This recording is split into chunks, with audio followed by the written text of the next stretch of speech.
પોલિટેકનિકલ પાસે રોડ વચ્ચે ભયજનક ખાડાથી લોકો ત્રાહિમામ। પાલનપુરમાં પોલિટેકનિકલ પાસે રોડ વચ્ચે 2 મહિના અગાઉ ખોદકામ કરવામાં આવ્યું હતું, તે હજુ સુધી પુરાણ કરવામાં નથી આવ્યું। રોડની વચ્ચે ખાડો છે, જેનાથી રાત્રિ દરમિયાન વાહનો પસાર થતા હોવાથી મોટો અકસ્માત સર્જાય તે પહેલા તાત્કાલિક નિકાલ કરવામાં આવે તેવી લોકમાંગ છે। તથા તેની સામે આવેલ શાંતિનગરનું ગટરમાં પાઇપલાઇન ફૂટી ગઈ હોવાથી તેમાં ગંદુ પાણી બહાર નીકળે છે।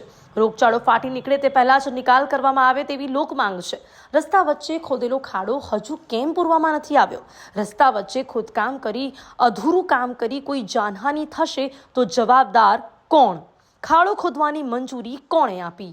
મંજૂરી આપી તો ખાડો પૂરવાની મંજૂરી કેમ ના આપી? ખાડો પૂરવાની મંજૂરી આપી હોત તો હજુ સુધી આવી બેદરકારી કેમ? આવા અનેક પ્રશ્નો તંત્રથી કંટાળેલા લોકો પૂછી રહ્યા છે। અહેવાલ વિશાલભાઈ રાવલ, બનાસકાંઠા, પાલનપુર, વગદા।